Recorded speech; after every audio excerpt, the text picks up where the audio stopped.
Good morning student. Twelfth class student बच्चों, आज हम लोग फ़िनॉल और अल्कोहल की फ़िज़िकल प्रॉपर्टी की स्टडी करेंगे। तो चलिए हम लोग स्टार्ट करते हैं। तो जो अल्कोहल और फ़िनॉल होते हैं मेनली दो कंपोनेंट से मिलके बने होते हैं। एक कंपोनेंट होता है एल्किल या एरिल ग्रुप, दूसरा होता है आपका हाइड्रोक्सिल ग्रुप। तो the property of the alcohol and phenol are chiefly due to the hydroxyl group. The nature of the alkyl and aryl group is simply modify these properties. Uh, uh, if we talk about the boiling point, so the boiling point of alcohol and phenol increase with increase in the number of the carbon atom. तो जैसे कि carbon की संख्या बढ़ती है carbon chain में, तो फिर इनके एटॉमिक नंबर बढ़ता है किसके कारण? आपका कार्बन की संख्या में वृद्धि के कारण। जैसे हम लोग देखें कि ये आपका एक कार्बन का या आप कह सकते हैं ये मीथेनॉल है। तो मीथेनॉल है, मीथेनॉल के अलावा अगर C2H5OH है तो यहाँ पर कार्बन की संख्या ज़्यादा है। इसके अलावा हम कहें C3H7OH है, प्रोपिल अल्कोहल है, तो यहाँ पर सबसे ज़्यादा जो बॉइलिंग पॉइंट होगा वो आपका प्रोपिल अल्कोहल का, फिर इसके बाद में एथिल अल्कोहल का, फिर सबसे कम होगा मैथिल अल्कोहल, क्योंकि यहाँ पे कार्बन की संख्या कम है। तो as the carbon number increase the boiling point also increase. तो in alcohol boiling point decrease with the decrease in the branching, increase in the branching. तो जैसे ही अगर हम कार्बन की संख्या चेन में बढ़ती है तो बॉइलिंग पॉइंट बढ़ता है। अगर कार्बन की संख्या ब्रांच के रूप में बढ़ती है तो फिर यहाँ पर सरफेस एरिया बढ़ने के कारण यहाँ पर जो कह सकते हैं कि वान डर वाल्स फोर्स की डिक्रीजमेंट होती, जिससे क्या होगा, बॉइलिंग पॉइंट कम होता है। तो यहाँ पर boiling point decrease with increase in the branching. तो यहाँ पर हम देख सकते हैं कि सपोज कीजिए कि ये प्राइमरी अल्कोहल है, ये आपका सेकेंडरी अल्कोहल है, प्राइमरी और सेकेंडरी अल्कोहल। और अगर हम बात करें टर्सरी अल्कोहल की, तो यहाँ पर जैसे जैसे कार्बन की ब्रांच बढ़ती जाएंगी वैसे ही बॉइलिंग पॉइंट कम होता जाएगा, क्योंकि इसका सरफेस एरिया जब बढ़ेगा तो सरफेस एरिया बढ़ने के साथ साथ इसकी जो कह सकते हैं जो ब्रांचिंग जो कैपेसिटी है वो कार्बन की बढ़ेगी। तो वैसे सरफेस एरिया बढ़ेगा वैसे ही वान डर वाल्स फोर्स डिक्रीज होगा। तो इसके कारण जो प्राइमरी अल्कोहल होगा उसकी सबसे ज़्यादा होगी, फिर इसके बाद सेकेंडरी की, फिर सबसे कम वो जो बॉइलिंग पॉइंट होगा वो होगा आपका टर्सरी का।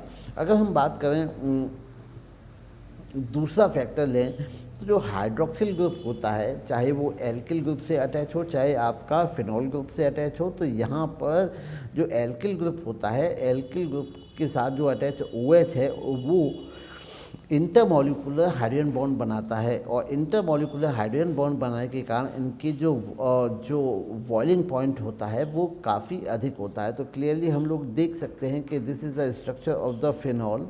तो यहाँ पर ये एक मॉलिक्यूल फिनॉल का हो गया, दूसरे मॉलिक्यूल का जो फिनॉल है इसके OOH के बीच में यहाँ पर हाइड्रोजन बॉन्ड बनती है। तीसरा अगर यहाँ पे मॉलिक्यूल है तो तीसरे मॉलिक्यूल के बीच में भी हाइड्रोजन बॉन्ड बनते हैं। तो इस प्रकार से यहाँ पे हम लोग देख सकते हैं कि multi molecular intermolecular hydrogen bonding formation के कारण इनकी जो बॉइलिंग पॉइंट होते हैं वो काफ़ी अधिक होते हैं। तो the hydroxyl group of the alcohol and phenol involve in the intermolecular bonding so the increase in the boiling point. तो और इनके कंपेयर में जो दूसरे कंपाउंड होते हैं, जैसे चाहे हम बात करें हाइड्रोकार्बन की, चाहे ईथर की, चाहे हेलो एल्किन की, चाहे हेलो एरिन्स की, इनके अगर कंपेरेबल मॉलिक्यूलर मास हैं, फिर इनके जो मॉलिक्यूलर मास समान होने के बावजूद ज़्यादा अंतर मॉलिक्यूलर मास में ना होगा, फिर भी जो अल्कोहल होते हैं अल्कोहल के जो बॉइलिंग पॉइंट होगा वो काफ़ी अधिक होगा उनकी तुलना में। ईथर से भी ज़्यादा होता है, एल्डिहाइड से भी ज़्यादा होता है, हाइड्रोकार्बन से भी ज़्यादा होता है, हेलो एल्केन और हेलो एरिन से भी ज़्यादा होता है। चलिए बच्चों हम बात करते हैं हम लोग सॉल्युबिलिटी की। तो solubility of alcohol and phenol in the water is due to their ability to form hydrogen bond तो विद द वाटर मॉलिक्यूल। तो वाटर मॉलिक्यूल के साथ जितने भी अल्कोहल होते हैं, जैसे सपोज कीजिए ये है आपका ROH, तो यहाँ पर ROH इसके साथ जो वाटर जो आपका वाटर मॉलिक्यूल होते हैं, वाटर मॉलिक्यूल्स आपके हाइड्रोजन बॉन्ड बनाने का काम करते हैं, जिससे ये वाटर में अच्छी तरह से मिसेबल हो पाता है, अच्छी प्रकार से मिल पाता है। तो solubility of the alcohol and phenol is water due to their ability to form hydrogen bond in the water. तो हम लोग क्लियरली यहाँ पे देख सकते हैं कि ये आपका प्रोपिल अल्कोहल है। प्रोपिल अल्कोहल के साथ ये वाटर मॉलिक्यूल हैं। वाटर मॉलिक्यूल जो हैं वो इसके साथ हाइड्रोजन बॉन्ड बनाने का काम करते हैं। ये हाइड्रोजन बॉन्ड बनते हैं। ये आपका ऑक्सीजन और हाइड्रोजन के साथ हाइड्रोजन बॉन्ड बन रहा है, यहाँ पे हाइड्रोजन बॉन्ड बनना है और यहाँ पर हाइड्रोजन बॉन्ड बनना है।